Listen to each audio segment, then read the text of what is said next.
Namo tassa bhagavato arahato sama sambuddhassa. Namo tassa bhagavato arahato sama sambuddhassa. Namo tassa bhagavato arahato sama sambuddhassa. Terpujilah Sang Bhagawa yang Maha Suci, yang telah mencapai penerangan sempurna. Yo Dhammam Sesi Adi Karyana Maji Karyana Pariyo Sama Karyana. Sakihanto Namo Buddhaya. Namo Buddhaya.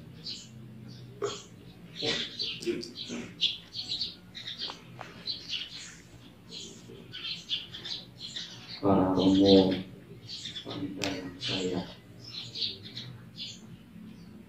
hormati, Ketua dari Kasamba beserta jajarannya yang saya hormati,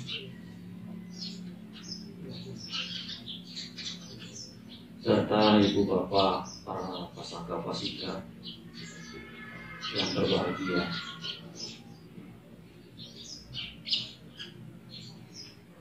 Pada kesempatan pagi hari ini,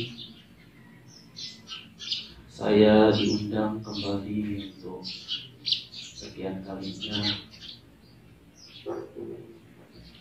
sharing dhamma atau berbagi dhamma, yang mana dhamma ini sudah dibabarkan kesekian kalinya, baik dari zaman dahulu maupun para biku zaman sekarang ini yang Bapak Ibu sudah sekian kali mendengarkannya.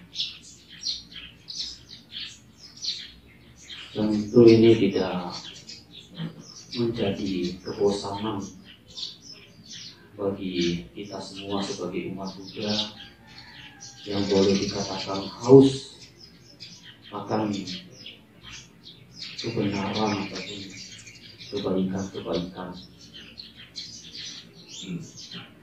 Kemarin Bapak Ibu sudah mungkin di antara sekian banyak umat yang datang hari ini sudah mendengarkan talkshow dari Bante Utamo. Ya, semoga saja Bapak Ibu sedikit tercerahkan. Ya, tercerahkan tidak ini? Kemarin siapa yang ikut? Angkat tangan. Tercerahkan nggak Ibu?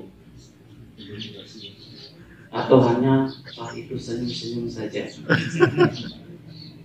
Karena beliau ciri khasnya ya banyak humor di dalam menyampaikan dhamma. Ya, saya pikir juga Bapak Ibu agak sedikit senyum lah.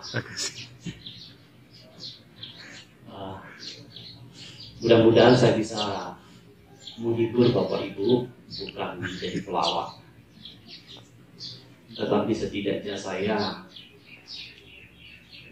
ingin berbagi dhamma supaya kita ini betul-betul apa yang menjadi ukuran, menjadi praktek bagi kita dalam kehidupan sehari-hari supaya bermanfaat.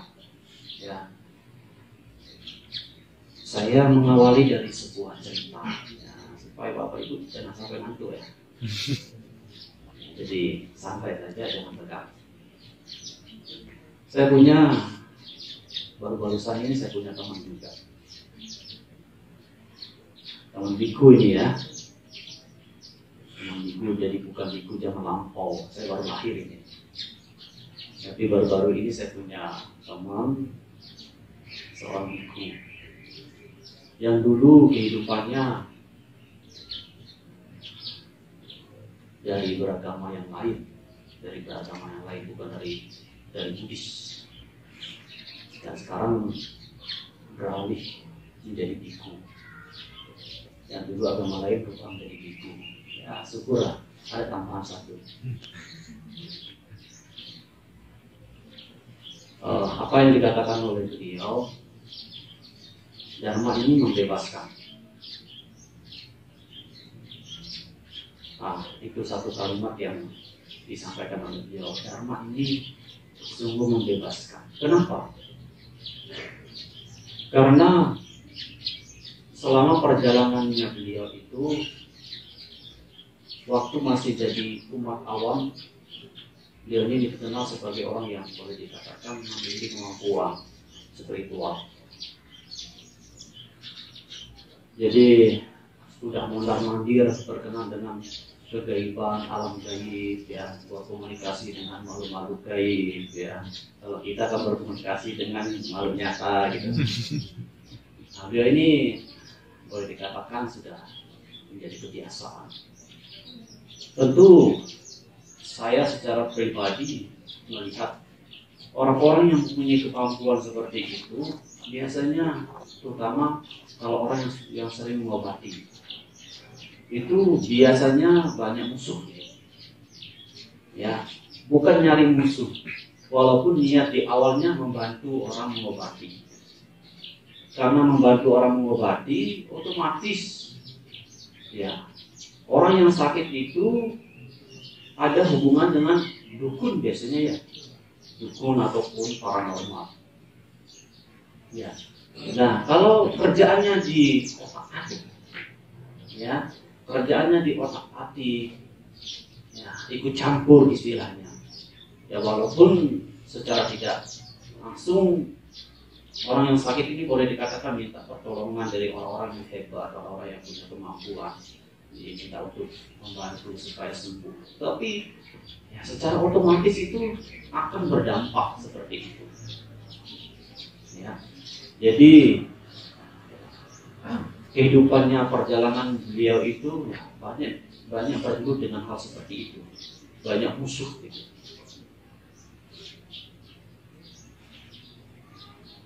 Jadi musuhnya beliau itu tidak hanya musuh di dalam kehidupan nyata ini atau yang dilihat oleh mata kasat mata ini, tetapi juga bermusuhan juga dengan makhluk-makhluk yang tidak kelihatan. Itu sangat berbahaya. Orang yang tidak punya kemampuan batin seperti ini, Bapak Ibu yang diam di sini yang punya kemampuan, yang sampai yang main-main itu, ya. Ya, kita tidak tahu. Kita berceramah seperti ini, tidak tahu nanti ada energi negatif yang dikeluarkan, ya, nembak istilahnya langsung, bantainya langsung diam, nggak bisa ceramah. Itu bisa terjadi. Ada orang-orang seperti itu, ya. Saya bukan ngarang-ngarang, ya, tetapi ini punya pengalaman seperti ini, ya. Kita enak-enak, ya, santai-santai.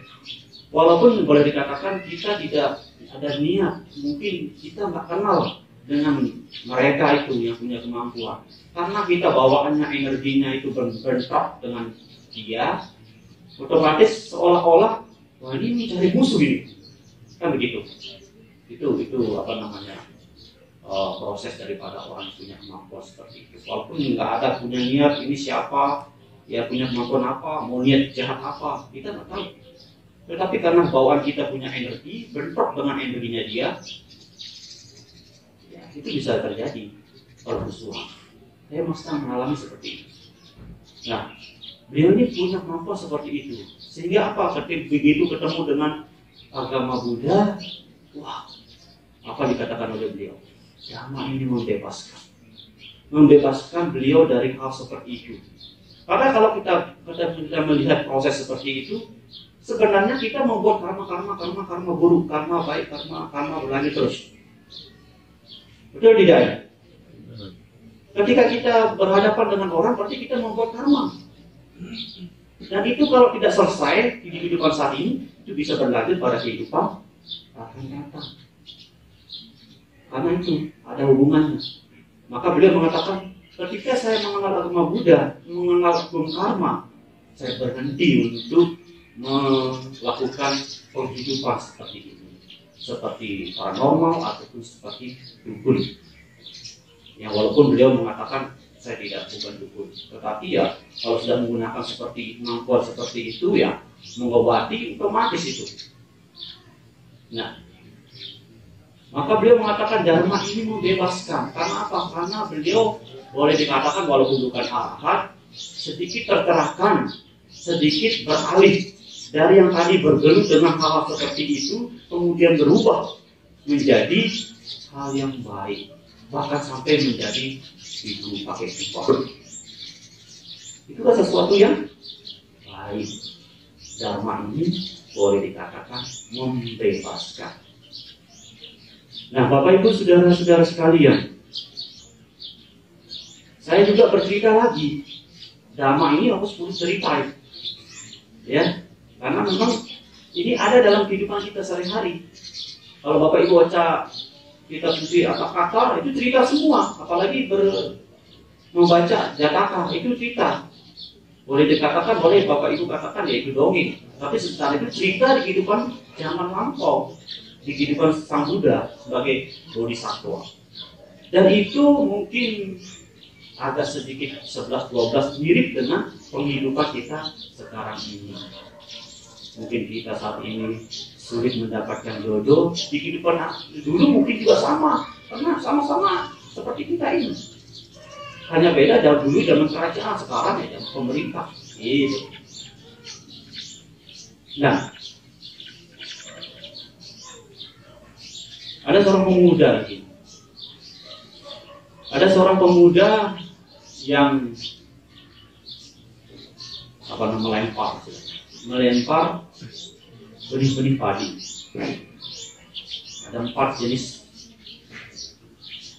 tempat padi ini bertumbuh. Pertama itu tumbuh pada jalan aspal, jadi jatuh pada aspal. Kalau dipikir-pikir secara logika itu kalau biji padi kemudian tempatnya di aspal bisa tumbuh nggak? Hah? Bapak Ibu sampai menangis saja, doa-doa aja sampai baca Ratana Sutta pun ya nggak akan tumbuh-tumbuh, ya. Nah, ini yang pertama. Apa maksud dari ini adalah orang yang tidak mengenal ataupun tidak punya keyakinan terhadap Buddha Dhamma ataupun Buddha Sasana. Orang seperti ini kalau kita ceramahi sampai berbusa pun ya percuma juga. Ya kan? Tidak punya keyakinan. Bagaimana tahunya adanya kebenaran? Dari mana tahunya adanya kebajikan? Bagaimana adanya tahu bahwa itu berdana, sila, menjalankan bawana? Karena apa? Karena tidak punya pemahaman, tidak punya pengetahuan, tidak punya kebijaksanaan, tidak punya keyakinan terhadap Buddha Dhamma. Walaupun Bapak Ibu ayo datang ke wihara, di situ ada dana, di situ ada pelaksanaan sila, di situ ada meditasi, ketenangan. Kalau kita duduk tenang-tenang gitu. Apa itu katanya? Percuma datang ke wihara, lebih baik ya menggelar kepala babi aja enak langsung dimakan. Ya, pergi ke warung makan enak. Daripada ke wihara, gereja, masjid percuma. Hanya mendengarkan yang oceh-ocehan para bantai gitu. Ya kan? Nggak ada hasil. Kenapa? Karena batinnya tertutup, batinnya gelap, tidak tahu menahu apa itu Buddha, apa itu Dhamma, apa itu Sangha, apa itu sila. Nggak tahu menahu, nggak tahu mau tahu, bodoh amat gitu. Nah, kalau sudah orang bodoh amat itu artinya sudah dikuasai sama kebodohan batin. Nah, kemudian ada tipe kedua adalah padi ini jatuh ke batu, tapi ada sedikit tanah. Artinya bahwa dia punya keyakinan, tetapi tidak mampu melaksanakan kebajikan itu. Tahu oh itu Buddha, Dhamma, Sangha. Bapak Ibu datang ke wihara, tahu oh ini Buddha. Dari dulu Siddhartha gitu tahu. Ya, ini Dhamma, ada sila di dalamnya, ada dana di dalamnya, ada metta, karuna, tahu Bapak Ibu. Tapi begitu diajak, ayo berbuat baik, banyak alasan. Bapak Ibu punya keyakinan terhadap itu, terhadap dana, sila, samadhi, tapi diajak berbuat baik nggak mau, nggak ada kemampuan. Ada kemampuan karena banyak alasan, kan begitu. Ayo dana di wihara ini sangat butuh, ya, butuh misalkan beli macam segala perlengkapan sarana di altar. Saya nggak bisa, susah. Jangan itu, saya makan aja susah. Padahal Bapak Ibu mengenal itu Buddha siapa, Dhamma itu siapa, Sangha itu siapa. Kenal kan tidak? Bapak Ibu sekarang ini pikir, kenal nggak Buddha Dhamma? Kenal nggak? Kenal ya? Bapak Ibu sudah baca parita sekian itu, ya kan? Apa yang terkandung di dalam buku-buku parita itu? Ya, perlindungan, sati, perenungan, semua gata, saya, tahu Bapak Ibu seperti itu. Secara intelektual oke, Bapak Ibu paham semuanya. Tapi ketika diajak praktek, itu orang sudah tertutup. Tidak ada kemampuan, tidak ada usaha. Yang ada adalah alasan. Ini, walaupun dia sudah kenal Buddha dan Sangha, sedikit ya seperti tadi, seperti biji padi jatuh ke batu, tapi mengena tanah. Dia bisa tumbuh, ya, namanya kalau sedikit tumbuh, tapi tidak menghasilkan.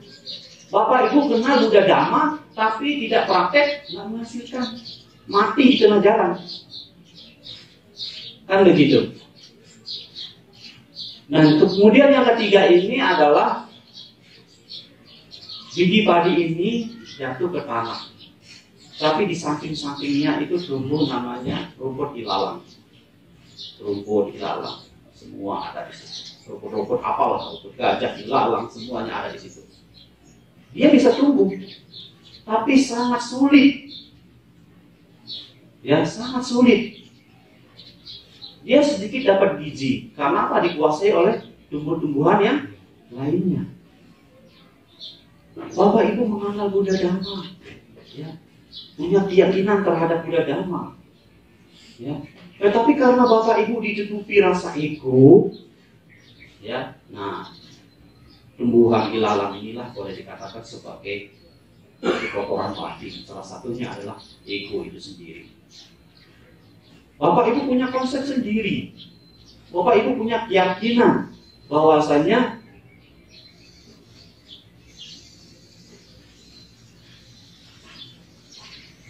keyakinan Bapak Ibu itu tertutup oleh rasa ego. Banyak punya ibu bapak, saudara-saudara sekalian kita, banyak umat Buddha yang pandai sekali, ya, pandai berdebat, pandai berkomentar, banyak sekali. Tapi kalau diajak untuk berbuat baik sulit. Kenapa? Karena keegoannya. Wah, saya pintar Buddha Dhamma ini, Nabi Dhamma saya pintar. Ya, lotok gitu istilahnya. Udah di luar kepala gitu. Ya, banyak yang diskusi Dhamma itu keluarnya abidamanya keluar semua. Ya, punya konsep sendiri. Ini nggak boleh, itu nggak boleh. Lama-lama pusing gitu. Ya, itu tidak boleh menerima uang. Wah, komentarnya itu luar biasa. Banyak hal seperti itu. Ya, karena terjebak dengan hal-hal seperti itu. Banyak bentrok konsep-konsep Dhamma. Tidak boleh, bahkan tidak boleh motong pohon. Nah, di dalam apa namanya Patimokkha, salah satunya berarti tidak boleh motong ranting-ranting pohon itu, tidak boleh. Ya, dulu, ya. Tapi sekarang karena ada kesepakatan itu boleh bisa terjadi. Berbohong itu boleh nggak? Berbohong itu boleh nggak dalam agama Buddha? Secara letterlek di Pitaka itu boleh nggak? Nggak boleh. Secara letterlek ya. Tetapi di sisi lain ada kondisi-kondisi yang tidak memungkinkan, boleh nggak berbohong? Boleh nggak? Tergantung, makanya itu tergantung. Ya, mati dong kalau tergantung. Ya, saya mengatakan tergantung. Bapak itu mengatakan tergantung kondisi. Kalau kondisinya tidak memungkinkan, boleh Bapak Ibu berbohong. Karena apa yang bermain di situ? Kebijaksanaan Bapak Ibu. Bapak Ibu tidak boleh secara patimokkha, nggak boleh memotong ranting. Tapi ada sisi lain itu boleh memotong ranting. Nah, karena terjebak oleh hal seperti itu, kadang-kadang kita masuk pada konsep kita sendiri. Karena apa? Karena keegoan kita. Sehingga diajak untuk berbuat baik susah. Ya, yang dilihat siapa, ini biku siapa, umatnya dari mana yang dilihat itu. Bukan praktek zamannya yang dilihat. Ya. Nah, kemudian yang keempat ini adalah biji padi itu tumbuh di ladang yang subur, di sawah yang subur, dijaga, dirawat. Sama seperti Bapak Ibu menjalankan dhamma ini, ya, mempraktekkan dhamma ini, ya, dengan melakukan dengan kebijaksanaan, dijaga dengan baik, dirawat dengan baik, ini dilakukan dengan niat yang baik, ya, citangannya juga harus usaha, maka akan menghasilkan buah, ya, buah yang manis, buah yang baik, buah yang unggul. Sehingga di awal saya mengatakan itu dhamma itu indah. Indah pada awal, indah pada perjalanannya, dan indah pada akhirnya. Ya. Nah, ini kalau di Bapak Ibu punya pemahaman seperti ini, sehingga untuk melangkahnya itu harus hati-hati. Saya pun di awal dulu belajar Abhidhamma itu seolah-olah saya ini serba salah. Ini nggak boleh, itu nggak boleh. Karena jangkauan pikiran kita ini sangat-sangat lihai, sangat cepat sekali. Proses berpikir kita ini sangat cepat. Sekarang kita berpikir menuju, langsung sedetik ini langsung berubah, atau salah muncul. Dulu saya berpikir begitu, kok saya ini melakukan serba salah terus ini. Ya, karena kita punya pengalaman, jadi kita sedikit aware, sedikit punya kesadaran, punya sakti. Nah, di samping itu saya bercerita lagi untuk yang ketiga kalinya. Bapak Ibu masih kuat? Masih ya? Masih. Cuma 3 aja ya. Ini terakhir ini. Karena dengan cerita ini saya suka dapat maknanya gitu. Jadi dapat ilmunya. Kalau kita dapat cerita ya seperti dongeng itu. Tapi Bapak Ibu ambil di sisi baiknya nanti. Nah, berkenan dengan kebenaran ini ataupun kebaikan dhamma ini, Sang Buddha berdiskusi dengan salah satu makhluk asura. Ya, Sang Buddha juga menyampaikan dhamma kepada makhluk, bukan kepada kita doang nih. Ya, kepada makhluk ini, tapi kepada makhluk-makhluk yang tidak kelihatan pun Sang Buddha juga menyampaikan. Nah, berdiskusi dengan salah satu makhluk asura, ketua pemimpinnya, ya, namanya Parada. Parada ini menyampaikan, Sang Buddha ini menyampaikan bahwa apa yang dilihat oleh engkau, wahai Parada, terhadap samudera luas ini. Pernah mendengar ini? Pernah, tapi lupa. Ya, pernah sebenarnya, atau pernah Bapak Ibu membaca buku tapi lupa gitu. Begitu sampai ini lupa. Apa yang sampaikan ini masih keluar di sini lupa dia. Ya. Jadi Sang Buddha mengatakan kepada Parada ini, apa yang Anda lihat terhadap samudera luas ini? Parada ini menyampaikan bahwa pertama, di samudera luas ini perlahan-lahan, kalau Bapak Ibu lihat ya, ada turnanya. Siapa yang sering berenang ke pantai? Siapa? Ya, nggak ada. Renangnya di kolam. Berenang di kolam tuh sama kalau Bapak Ibu lihat ya. Kalau gerakan air itu, dia pasti kan turun perlahan-lahan, naik perlahan-lahan, melandai gitu perlahan-lahan. Ya, tidak tajam seperti jurang. Kalau tajam seperti jurang namanya badai. Ya. Nah, ini dikatakan oleh Faraday. Kemudian kedua apa yang dikatakan oleh Faraday ini adalah di samudra luas ini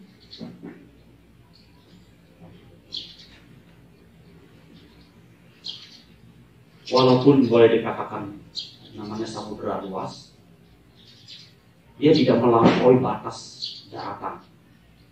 Ya, kalau melampaui batas daratan namanya tsunami. Ya, tapi pada umumnya samudra luas ini dia tidak melampaui batas daratan. Ini yang pertama. Yang ketiga adalah samudra luas ini tidak menerima mayat. Kalau ada mayat dihantam ke daratan, ditolak. Nah, ini menurut Faraday, makhluk Asura di samudra. Kemudian yang keempat ini adalah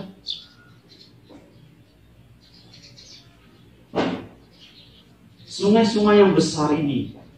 Sungai apa yang di Bali yang sungai besar? Hah? Ya, kalau di India itu namanya Sungai Yamuna, Sungai Gangga yang besar-besar ya. Kalau masuk ke laut hilang kastanya, hilang namanya. Betul tidak? Hanya dikatakan apa? Samudra. Ya kan? Walaupun Bapak Ibu punya anak sungai di sini besar-besar, di sini apa di Bali ini, atau di Lombok, ataupun di Jawa, ya di pulau-pulau besar yang punya sungai-sungai besar yang mengalir, kalau udah masuk ke laut hanya satu namanya, samudra, hilang semua namanya. Nah, kemudian yang ke berapa ini? Yang kelima. Yang kelima ini adalah di samudra luas ini, kalau Bapak Ibu dari sungai-sungai besar ini, ya, kalau sudah masuk ke samudra tidak tidak kelihatan dia bertambah atau berkurang. Betul tidak ini? Bapak pernah lihat? Pernah ini kan? Bayangkan, ya, walaupun harus hujan deras di Jakarta banjir begitu luar biasa sampai rumah-rumah itu hancur lebur gitu. Kalau itu sungainya, airnya sampai ke samudra, Bapak Ibu bisa bayangkan ya, kalau Bapak Ibu seperti ini, seperti mangkuk, ya, kalau dialirkan ini kan bisa tumpah, ya tumpah ya. Dimasukkan aja air itu, satu botol di mangkuk, ya. Ada dua, itu bisa meluap. Tapi kalau samudra ini begitu kita aliri, begitu kita melihat aliran sungai begitu banyak, tapi begitu masuk tidak bisa kita bayangkan ini berkurang atau bertambah. Betul tidak nih? Ya, betul. Dan kemudian aliran sungai yang besar yang kita lihat, kalau sudah masuk samudra itu hanya satu rasa. Rasa apa? Asin. Hah? Rasa asin itu garam. Sama saja ya. Rasa asin. Nah, kemudian di samudra luas ini banyak permata. Makanya Bapak Ibu sering-sering ke laut menyelam. Siapa tahu dapat permata, dapat berlian. Banyak di sana. Ini yang disampaikan ini Asura ini. Asura ini sebenarnya makhluk dewa. Ya, tapi pemberontak istilahnya ini ya diklaim bahwa ini adalah Asura, makhluk yang jelek, yang jahat. Nah, dia punya kemampuan. Ternyata di samudra itu banyak kan sekarang Bapak Ibu mutiara punya perhiasan mutiara nggak ya? Mutiara itu dari mana coba? Dari laut kan? Tapi berharga nggak? Berharga. Itu salah satu contoh. Mutiara berharga. Di sana juga ada apa namanya, berlian, permata dan sebagainya. Pokoknya barang-barang berharga semua ada di situ. Garam itu kan mulai juga dari laut, ya kan? Itu juga berharga kan? Kalau enggak, Bapak itu nggak ada rasa kalau bikin masakan. Berharga nggak itu? Berharga. Terakhir ini adalah di samudra luas ini banyak makhluk-makhluk besar yang ukurannya ada 400 yojana sampai 600 yojana. 1 yojana berapa, Ibu, Bapak-bapak? 1 yojana berapa ukurannya? 1 yojana itu adalah 1,6 kilo. 600 kali 1,6 berapa itu? Itulah ukuran makhluk itu yang ada di sana, yang berdiam di sana, di samudra itu. Kita nih kecil amat nih bagi mereka. Makanya kalau kita bermusuhan dengan kita mungkin tidak kita. Nah, apa maksud dari 8 kualitas ini? Yang pertama itu seperti apa namanya, samudra yang pelan-pelan turun, pelan-pelan naik. Artinya di dalam praktek dhamma atau ajaran Sambuddha itu ada yang istilahnya ada yang bertingkat. Ada praktek dhamma yang bertingkat. Seperti dana, sila, samadhi. Mulainya dari hal yang simpel, sederhana, yaitu berdana. Jadi kita mencapai kesucian itu bukan seujung-ujungnya meditasi langsung arahat, bukan. Maka kenapa ada namanya praktek latihan bertingkat? Ya begitu. Karena untuk mendapatkan kesucian, jangankan arahat sotapanna pun butuh latihan bertingkat. Dimulai dari berdana, menjalankan sila, ataupun samadhi. Ya, tidak ujung-ujungnya meditasi mulai langsung duduk di sini bersinar, arahat semua. Dari tadi aja saya nggak melihat Bapak Ibu bersinar di sini waktu meditasi. Iya kan? Nah, maka sedikit demi sedikit Bapak Ibu latih supaya subur badinya, ya, supaya Bapak Ibu ya, seperti tadi, tidak seperti padi di awal tadi, nanamnya di aspal, nggak akan tumbuh-tumbuh. Bapak Ibu berdoa pun nggak akan tumbuh-tumbuh. Bapak Ibu minta berkah, ya, pada Bante pun nggak akan dapat. Kepada Buddha di altar pun nggak dapat kalau nggak ada usaha. Dan usaha ini muncul karena ada niat, cetana itu yang mendukung. Karena ada usaha, karena ada semangat, ya, karena ada perhatian, karena ada evaluasi itu bisa juga. Sehingga memunculkan keinginan-keinginan yang kita harapkan.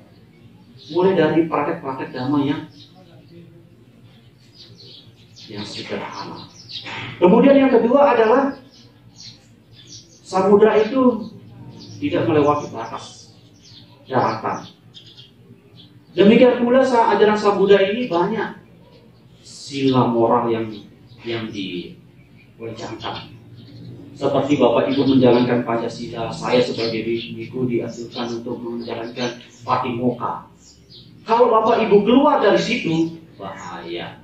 Seperti Bapak Ibu melihat samudra, kalau keluar dari batasannya itu dikatakan sebagai tsunami. Kalau Bapak Ibu keluar dari Patimokkha, Patimokkha maksud saya, Bapak Ibu keluar dari Pancasila Buddhis, hidup Bapak Ibu menderita. Contoh saja, selingkuh. Itu apa? Pancasila keberapa itu selingkuh? Ketiga. Bapak Ibu sudah punya suami, sudah punya istri.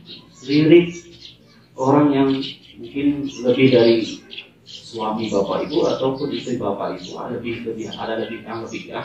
Wah, ini cantik, ini ganteng. Sudah. Kalau dari pandangannya sudah begitu, ada daya tarik, biasanya ada usaha itu. Ya kan? Biasanya ada usaha, ada niat. Kalau sudah ada usaha, ada niat, langsung caplok. Ya, Bapak Ibu sebenarnya kadang-kadang Bapak Ibu mabuk. Mabuk ada artian nggak sadar. nggak sadar bahwa bapak ibu punya suami, punya istri, tapi nyaplok tetangga. Kalau bapak ibu keluar dari situ, rumah tangga bapak ibu berantakan. Itu contoh saja cuma satu, belum lima-limanya yang bapak ibu langgar atau keluar dari batasan ini. Contoh saja, kalau bapak ibu membunuh resikonya adalah berpenyakit, mudah kena serangan corona. Ya kan? Karena daya tahan tubuh bapak ibu lemah, kan sering nyakiti kan, sering ngulek-ngulek, ya, ngulek-ngulek napas orang, mindahin napas orang, malu-malu kan gitu. Sering begitu, terus kelakuannya begitu, otomatis batin bapak ibu itu kotor, lemah, itu mudah terserang penyakit. Itu dari membunuh saja, belum dari mencuri. Bapak ibu melarang. Walaupun bapak ibu bekerja keras, kalau sudah sering mencuri, punya perusahaan, nanti loh artinya. Jangan ya, jangan begitu. Nah itu kedua, kenapa dikatakan samudra memberikan peraturan itu jangan sampai melebihi batas, seperti samudra tidak melewati batas daratan. Kalau melewati batas, daratan namanya tsunami. Sudah tahu apa ini tsunami? Betul ya, bahaya ya. Bahaya. Sudah tahu bahaya, jangan dilakukan. Kemudian di daratan itu juga, di samudra luas itu tidak menerima namanya mayat. Ya, ditolak. Nggak mau. Kita aja nggak menerima mayat ya. Mau terima mayat. Biku-biku ada yang menerima mayat sebagai objek meditasi asupa. Ada yang gitu. Tetapi pada umumnya samudra itu menolak mayat, akan dibuang ke daratan. Ya. Jadi di dalam kehidupan apa istilahnya, dhamma, kehidupan kita sehari-hari. Kalau kita sudah bisa diberikan aturan, ya, karena dhamma itu membuang sesuatu yang jelek, membuang sesuatu yang buruk, tidak menerima itu. Contoh saja, biku. Biku kalau melanggar namanya pembunuhan, satu-satu contoh nama ada 4 pelanggaran berat. Salah satunya adalah membunuh. Tapi kalau ini membunuh kecuali ya membunuh manusia. Membunuh manusia, biku boleh dikatakan tanpa diminta keluar. Tanpa diminta oleh upasampada, lebih baik keluar. Lepas jubah, bukan lepas di kamar mandi. Lepas jubah. Tanpa diminta itu. Karena itu pelanggaran berat. Kecuali kalau misalkan membunuh nyamuk tanpa sengaja, bisa apatis. Artinya bisa meminta maaf kepada senior gitu kan, merubah istilahnya sikap-sikap yang tidak baik menjadi baik gitu. Tapi kalau membunuh, contoh salah satunya jika itu membunuh, itu bisa berbahaya. Ya sama halnya dengan apa yang disampaikan oleh Sang Buddha. Ya. Karena kita sudah diberikan aturan-aturan, maka jangan sampai kita keluar dari situ. Jangan sampai kita melanggar. Karena sesuatu yang buruk itu ditolak. Nah itu yang ketiga. Yang keempat adalah sebagai kehidupan samana, ya, sebagai kehidupan samana, ia menerima orang-orang yang istilahnya orang-orang yang baik, ya, tidak cacat. Dan ketika seseorang sudah terjun ke sana menjadi samana, dia hanya sebagai samana. Walaupun ibu bapak dari konglomerat, ya, dari mana keturunan bangsawan, kesatria, gitu kan, anaknya presiden, anaknya bupati, kalau sudah masuk ke kehidupan samana, dia hanya cuma satu nama, yaitu samana, pabajika. Ya, ini yang keempat. Yang kelima adalah Nah, seperti samudra luas tidak berkurang dan tidak bertambah. Ketika seseorang mencapai kesucian arahat, Bapak Ibu pernah melihat di arahat kemana di arahnya? Nggak tahu, ya, kita nggak tahu, karena sudah nibana. Nibana itu bukan alam. Jadi boleh dikatakan, dianalogikan seperti itu, tidak berkurang dan tidak bertambah. Nah, kemudian selanjutnya adalah di samudra luas itu hanya memiliki satu rasa, yaitu rasa asin. Dhamma itu memiliki satu rasa, yaitu rasa kebebasan. Seperti di awal saya mengatakan, Dhamma ini membebaskan, ya, hanya membebaskan. Dhamma itu hanya membebaskan.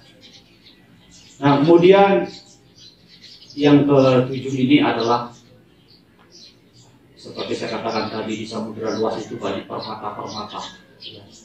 Nah, di ajaran Sambuddha itu juga banyak permata-permata. Apa itu? Ratana Sutta itu permata juga. Bojangga itu juga apa pencerahan. Ada karma, ya, ada hukum tinakana. Itu permata-permata yang diajarkan oleh Sang Buddha dan sangat berharga dibandingkan permata-permata berdiam yang Bapak Ibu miliki. Ya, jadi itulah yang dipraktekkan. Apa yang diajarkan oleh Sang Buddha tentang hukum karma, ya, coba aja. Kadang-kadang kita berpikir, wah ini karena karma saya, iya memang karmanya, ya kan? Wah ini berpenyakitan karena karma, iya memang karmanya.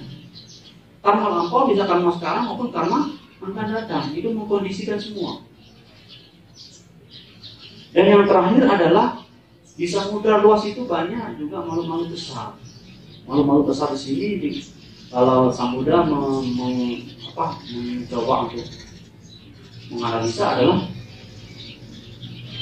Sotapanna, Sakadagami, Anagami, Arahat. Inilah makhluk-makhluk besar. Di pemahaman Dhamma atau pemahaman Buddha Sambuddha, inilah dikatakan sebagai makhluk-makhluk besar.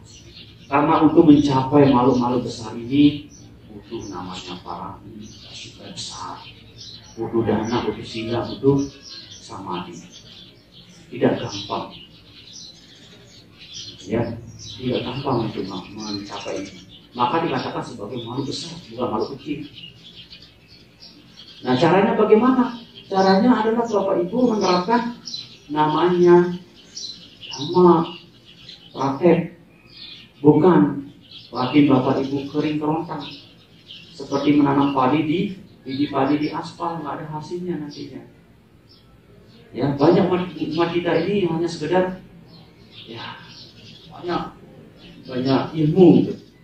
Ya, bukan ilmu gaib saja. Ilmu secara intelektual banyak sekali. Gampang untuk mencari itu. Tapi yang diperlukan bukan hanya itu saja, tetapi praktek. Terapkan itu semua. Ya, terapkan semua. Pancasila tidak Pancasila Buddhis ini terapkan Bapak Ibu. Ya, paling tidak diturunkan membunuh pidana, yang mencuri jangan. Cukup juga punya istri satu jangan. Jangan. Satu saja. Ya, hindari hal yang buruk, yang kosong, gosip itu dihindari. Tanpa sadar ketika Bapak Ibu kumpul itu gosip. Sadar nggak waktu itu? Nyeritain orang itu sadar nggak? Padahal itu gosip. Nyeritain orang. Ngumpul bareng tuh enak, saking asiknya cerita terus nggak ada habis-habisnya. Padahal itu gosip. Tetap aja dimainkan. Seneng gitu. Nah, kemudian hindari untuk minuman keras, ya. Minuman keras, es batu boleh, ya. Keras untuk melemahkan kesadaran, ya. Melemahkan kesadaran. Saya ketemu kemarin bule, ya, Bante bule. Dulu juga suka mabuk-mabukan, suka minum ganja. Katanya sekarang baru sadar. Ya bagus, syukur sudah bersadar. Seperti Bante yang saya katakan tadi di awal dikatakan itu, yang dulunya umat aliran amat bukan apa Buddhis, tetapi ya karena bertemu dengan ajaran Buddha, bertemu dengan Buddha Dharma, akhirnya berbalik dari yang tadinya sering sekali bergelut dengan perdukunan, paranormal gitu kan, malu-malu, akhirnya kenapa? Akhirnya tersadarkan, tercerahkan sedikit, walaupun bukan arahat ya, tapi ya berbalik hal yang baik, bagus. Ya cukup ya, cukup. Semoga apa yang disampaikan ini ya bermanfaat bagi kita semua, pemahaman-pemahaman bertambah, yang kebajikan terus dilakukan sehingga ya, kehidupan kita bermanfaat ya, bagi diri kita sendiri dan juga bagi semua makhluk sabya saka bawah di sekitar kita.